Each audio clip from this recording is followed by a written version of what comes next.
This movie somehow made a cheeseburger one of the most satisfying scenes I've seen in years. The Menu is a unique thriller that I give an 8.7 out of 10. Let's dive into it.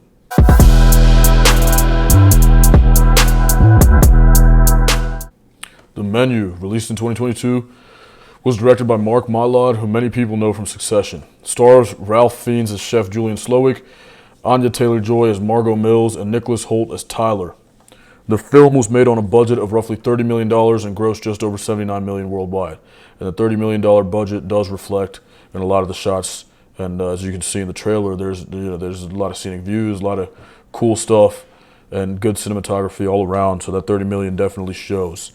I went into this movie knowing almost nothing besides the premise: celebrity chef hosting an exclusive dinner on a private island. And honestly, I think that's the best way to watch it because almost every course reveals something new. I like the way they did the chapters, and I think that the aesthetic of the movie is great. Okay, so that's a good start, right? Just off the bat with that. All right. I broke this review up into categories, so we want to talk about the cinematography and the direction. Obviously, that's one of the first things that stood out to me was the cinematography. It looks incredible, right? It's well choreographed per se. Quality video. The shots are great. Every shot feels intentional. Framing's clean. Lighting's good. Restaurant itself feels like another character, and they kind of make that be the case as well with the way the chef talks about it and the way Tyler talks about it.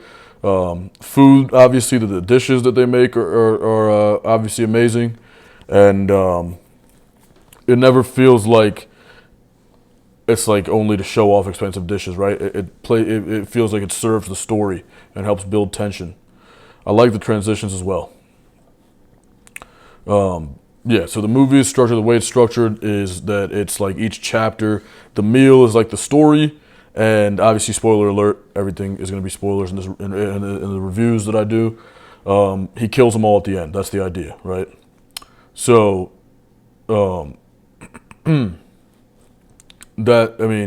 Tyler knows. That's a plot twist that I found really interesting. The fact that he knew, I thought that was well done.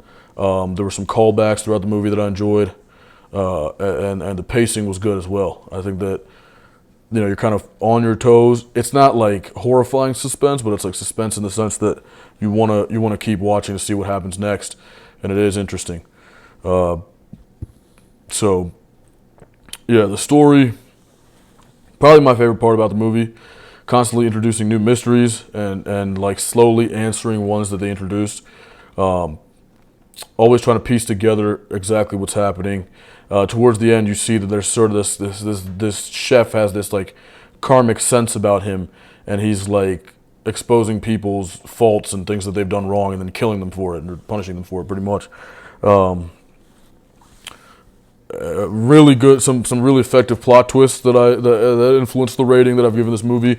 One of the biggest, obviously, Tyler discovering that he knew exactly what the evening was going to become the whole time and brought Margot as opposed to his ex, and obviously that pissed Margot off, and that was, made Margot. It's kind of like the protagonist shift at that point, because it was like Tyler was this kind of idiot protagonist who was just super into this food, when in reality there was something sinister about the night that he wasn't noticing that everybody else kind of was.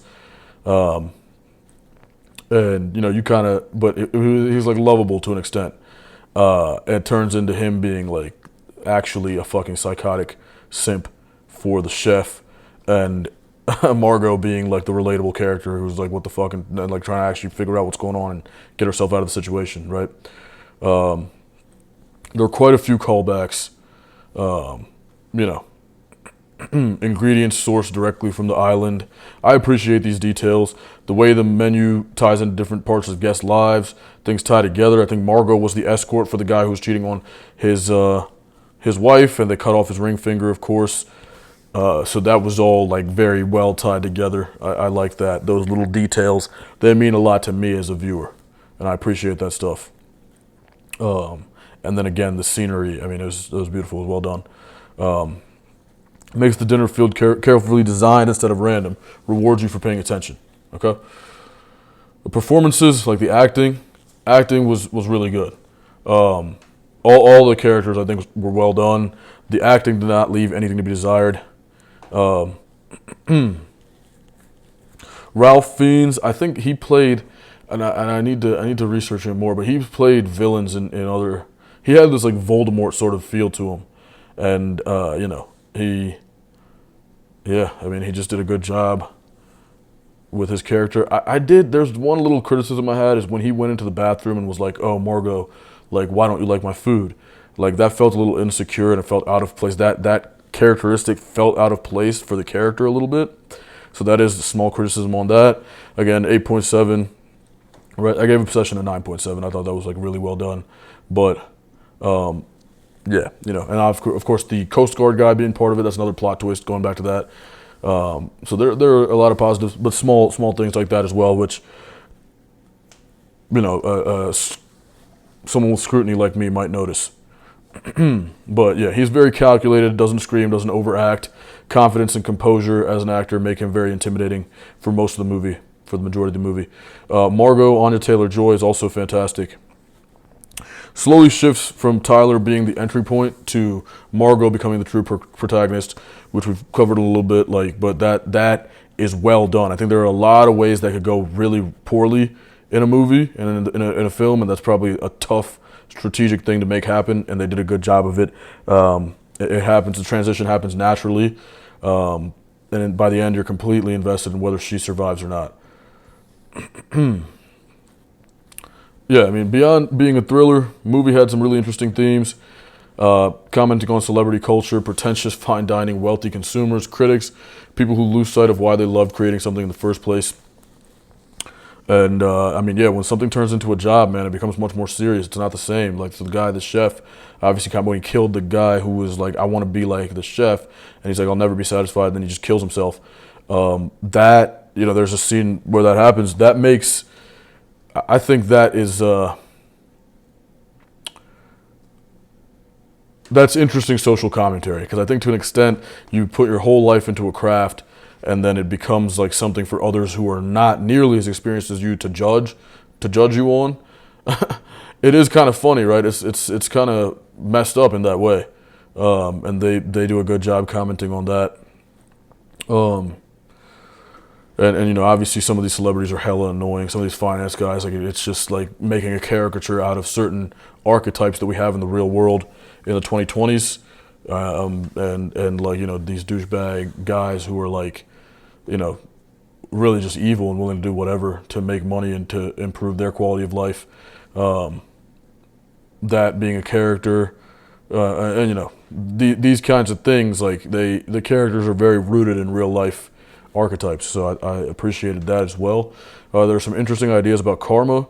Almost every guest is forced to confront the consequences of the way they've lived their lives. Now, they're all put to death for relatively minor things, it feels like. Some of them are bigger than others. But whether that's deserved is debatable. But the movie kept coming back to the idea that actions eventually have consequences. And I think that is a good moral to the story, and it adds another layer beyond just being a suspense movie, and it humanizes the chef, who is like a villain. It gives a motive, which ties things together. If you watched my Hush review, I think there was no motive. The story was not tied together well at all in that movie. That's not the case with The Menu. The Menu does a good job explaining things, making sure that things are tied together, and it's not, somebody who is a nitpicky type viewer like myself is not left desiring something or, complaining. If I had one major criticism, it's the chef's motivation, Chef Slowik's motivation. I get what the movie is trying to say, and the social commentary works, the satire works of it, right? But I never really bought. I mean, there's still a little bit of like, why is he going this far over this little stuff, right?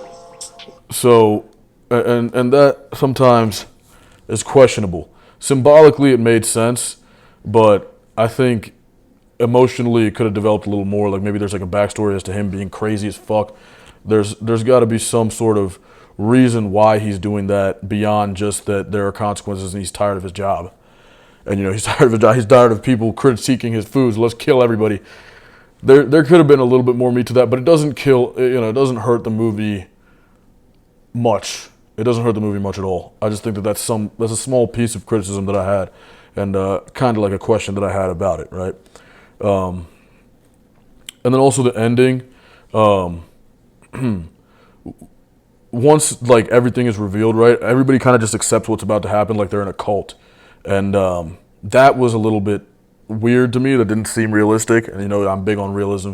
If you guys have watched my other reviews, movies done intentionally theatrically and symbolically rather than to be completely realistic, and them kind of just accepting they're fucked at the end it is what it is, right? That's kind of a big, it ties into how the movie is, but I found myself expecting a little bit more of a reaction or resistance, but it's kind of like after the whole night, it is time to just give in. But all of them, really, I mean, it's just, you know what I mean? That's kind of one of my small criticisms on the ending. So few small comments on realism, but hey, you got to have a suspension of disbelief for these kind of things, and this doesn't air that badly. This film doesn't air that badly on the basis of realism. Okay, definitely didn't ruin the movie, but it was slightly noticeable to me. The cheeseburger, there was kind of an emotional sort of, this is smart by Margot, but there was like this emotional sort of vibe to the cheeseburger scene. After spending the whole film making these elaborate artistic dishes, he goes back to what he started with, and Margot figured this out by looking at the pictures on the wall and stuff like that. Just a simple, really good cheeseburger, and he clearly really enjoyed cooking again, reminding him of why he became a chef in the first place before the prestige and the perfection and sort of this desire to please everybody else consumed him. It's a surprisingly emotional scene, honestly, and it did get me. It got me. I'll be honest. Like, it definitely got me feeling feelings, which that's awesome. That's what we're here for, right? That's what a film's supposed to do. I think that's also part of what captures the entire message of the movie, right? There are a few social comments the movie makes on dedicating yourself to a profession, on a high-class culture, sort of this swininess that exists. And that was one social comment that I appreciated, kind of hearkening back to your love for something and how you started out. Final thoughts, overall, thought the menu was excellent. Cinematography is beautiful. Acting's really good. Acting's fantastic. Pacing's great. Callbacks make the story feel tightly constructed, and a scrutinous viewer such as myself would really appreciate that. Plot twists keep you engaged. They're done well. I enjoyed the themes surrounding art, obsession, the consequences for your actions, and karma in general. Slowick's motivation could have been a little stronger. Wasn't completely sold on how everybody reacted at the end, again. But outside of those small criticisms, I thought almost everything else landed. I gave the film an 8.7 out of 10. Found it smart, memorable, visually stunning, and definitely one of the more unique thrillers I've watched in years. If you're into that suspense thriller type vibe, this is definitely a worthy watch. Definitely watch the movie. 8.7 out of 10. I don't have it in my list of like greatest ever, right? But it's a really solid film. It's worth spending a couple hours watching. All right, so that's where I'm at with the film, guys. Let me know how you feel in the comments if you've seen the film. If you haven't, go check it out and then comment. But yeah, in general, comment your thoughts, subscribe, and I'll catch you in the next one. All right, peace.